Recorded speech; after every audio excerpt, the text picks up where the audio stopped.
Welcome to Lead Smarter, Not Harder, your stop for how to stand out as a leader.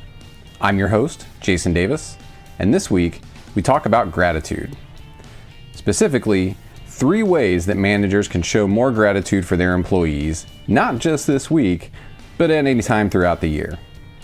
As always, please remember to rate and review the show. We greatly appreciate the support. And with that, let's go.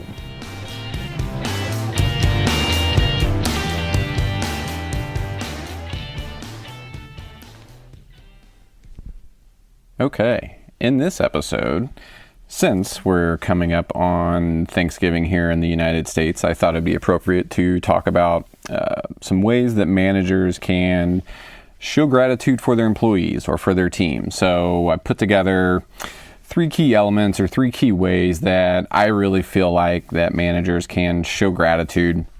This is not a definitive list or anything like that, but just 3 ways, like I said, that myself, Jason, thinks that are good for managers to be able to show gratitude for their team. And it doesn't have to take place this week. Hopefully, people are thinking about doing this all during the year, but given the holiday, given what we're coming into here in the United States, like I said, thought it'd be an appropriate topic to address. So let's get at it. So the number one way that I feel like managers can show gratitude for their teams is to communicate early and often. Why is that? Well, according to the latest People Management report from the Predictive Index, the number one skill that employees feel their managers lack is communication.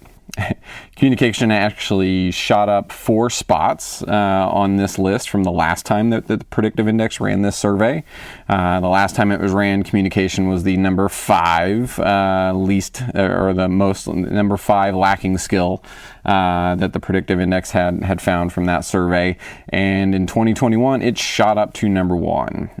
Not sure if there's anything related to the pandemic and people going more remote or hybrid and just kind of losing that in-person connection, but thought it was worthwhile and thought it was worth to mention anyway. So here are a few ways that I think that managers can help in communicating early and communicating often. Number 1, just make sure you're on top of and sharing company news, changes, any goals or information about the company that may impact your team with your team, or things that they may want to know about because it's impacting their business or what they're doing on the day-to-day. It's important just to make sure that your team is aware of what's happening at the company, within the company, what's going on externally, just so that they're kept up to date on what's going on and can make sure that they understand how their job ties ultimately to the company's success. So make sure to share company news quickly when it's available as soon as you can from the leadership standpoint. You can also carve out one-to-one time beyond team meetings for your employees. You should be doing this anyway, but do it more than just the performance management, quarterly meetings or anything like that. Carve out some regular time to have some one-on-one conversations with your employees. If you're in a hybrid environment or completely remote, I think this is even more critical these days. So make sure you're setting that out. Put it on the calendar. People get busy. I understand that. But I think a great way to make sure that you're kind of committing to the time and can block it is to just make sure it's on the calendar. Don't make it a little bit more formal in that sense, but still have kind of an informal conversation, if you will. Another way to communicate better or earlier and often is to talk about the why with your employees. So talk about why changes are happening, why those changes are important to the company, what may be going on from the leadership standpoint, or, if there's any kind of leadership changes going on or anything like that. Talk about the why and what's going on with those things. Again, it kind of goes back to sharing company news, but again, it just helps your employees stay better up to speed on what's happening around them so that they can feel like that they belong in that workplace. They know what's going on and they're not afraid that they're going to get left behind. So, and then another way that I like to help managers communicate better with their teams is to make sure that, after you've communicated something or you've explained that why that we just talked about, find ways to check for understanding. And what I mean by that is to make sure that people understand what's being communicated to them, so that, you as the leader, you as the manager, that what you're telling them, the why and that company news and that information you're sharing, you want to make sure that that's getting across as well, and that people understand that, especially if it's a critical conversation. So it's always good to kind of check in and make sure that people are understanding what you're saying, just by asking questions around, like saying things, well, what questions do you have around what I just gave you? Or, asking individual people, what thoughts they might have about a particular topic or piece of news. So it's a good way just to make sure that, your messages are getting across. And, sometimes people don't want to ask questions when they hear something like that, out of fear that, feeling that it's negative or something like that. So sometimes if you're kind of prompting your employees to ask you those questions, it opens it up a little bit and makes them feel a little bit more safe about actually asking. So check for understanding. I think it's a great way just to make sure that your messages are being delivered. All right. So now Jason's number 2 way of showing gratitude for your team, or my number 2 way of showing gratitude for your team or employees, is to give more positive feedback or reinforcement than the redirecting kind. And so what I mean by that is, try to outweigh the amount of times that, you're telling somebody that they need to do something differently, or, you're just giving them feedback because something didn't go right or anything like that. Try to outweigh those opportunities with positive reinforcement or positive feedback to let them know that, they are doing a good job, or they are learning, or they are picking things up. And to make it feel like that the negative is not always what's coming up and the positive is being ignored, right? So try to think about ways that you can give more positive reinforcement and positive feedback to your employees in a way that it outweighs the amount of times that you're giving them that kind of redirecting feedback or telling them to do something different. Now, this might be difficult if you're not giving feedback at all, which is something that, we definitely see. So, from that same people management report that I talked about around communication, from the predictive index, so the number 3 most lacking skill for managers was providing feedback. So if providing feedback is a challenge for you anyway, this might be a good way to really just get in kind of a better habit, and to make it not feel so awkward, because you're kind of outweighing the, hey, you're doing a great job with the, or you're outweighing the other opportunities around, hey, you need to do something different or anything like that. You're outweighing that with, you are doing a good job, or you are doing something well. So again, it's just kind of a reminder of, making sure that people are being told that, hey, you are doing a good job here. So you could also look at a little bit of information from Gallup. So 45% of employees say that they have gotten feedback from their manager daily or a few times a week. And that's actually up a little bit from the last time this was ran in 2019. But only 28% of those employees say that feedback is meaningful.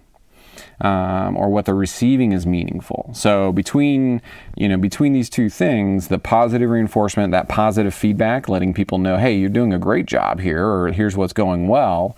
People are also feeling like they're not getting enough meaningful feedback. And meaningful in this sense, can really get into, is it specific? Is it timely? Is it something that can really help me get better or improve, or something that I can work on in a way that, it's feedback that's given in a way that I can take it away, I can do something with it, and then I can turn around and try to make myself better. So, it's just a couple of different ways to kind of think about that. But, kind of back on that reinforcing feedback versus redirecting, both forms are absolutely critical. We need to balance the hey, you're doing a good job, with the, hey, something could have been done a little bit differently with our employees. I get that completely. But we need to focus more on giving that reinforcement. Like I said, I think that it helps employees gain a better understanding of what people feel about them, gain a better understanding, or more confidence, probably is a better way to think about it. It helps them gain more confidence that they are doing their job well, or that they can learn to do the job well.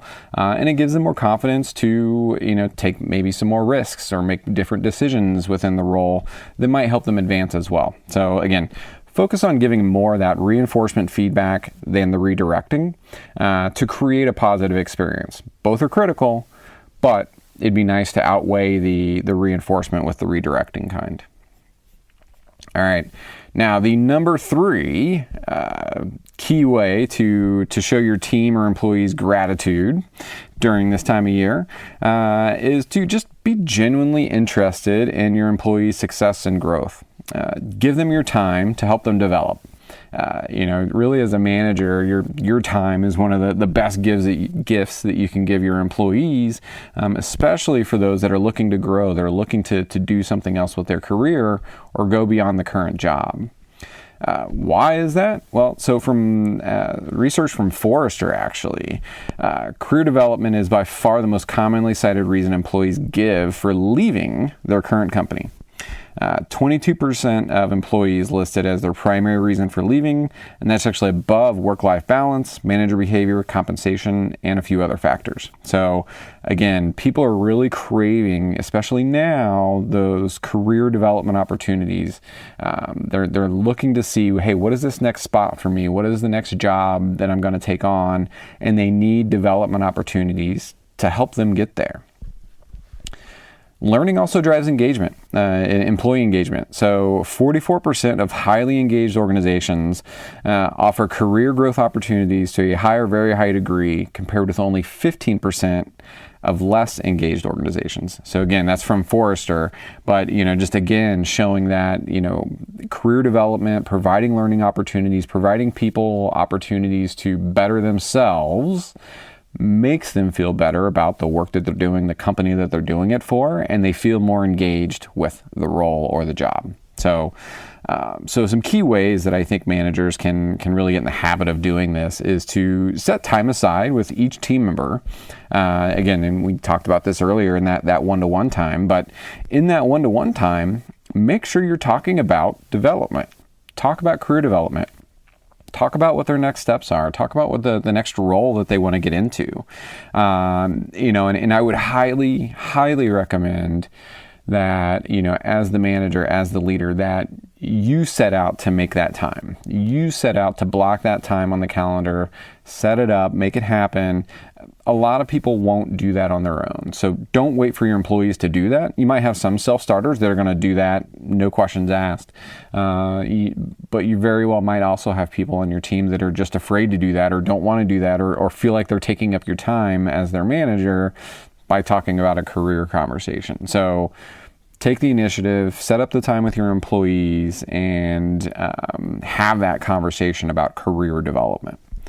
So you really want to help them build a path to their next role, identify what their skill gaps are today towards that role that they're wanting to get to, and help them close them, right? What kind of space and resources might they need to close those gaps? So you as the manager, I think, are in a great spot to be able to provide that kind of support. And, for your employees, it just helps them be better connected again back to the team, back to the organization, feel like the organization is trying to help them be better. And like I said, again, it's just another great way to show your employees gratitude by giving them some of your time. So like we talked about, these are the 3 ways that, I think are, we can get into quickly here today, but, the 3 ways that, from a recap standpoint, are just communicating early and often with your employees, give more positive feedback and reinforcement than redirecting, and be genuinely interested in your employees' success and growth. So again, 3 great ways to show gratitude for your team and employees. So again, it doesn't have to take place just at this time of year. Topically, it seems to make sense from an episode standpoint, but these are things that I encourage you to be doing through the entire year, and not just during this type of year, or this time of year anyway. So again, thanks for listening. I appreciate your time. I hope you have a great Thanksgiving holiday if you're in the U.S.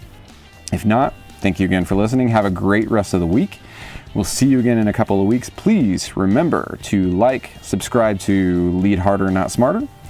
We greatly appreciate your support. It helps keep the show running. I hope you all have a great couple of weeks, and we'll talk to you soon. Bye.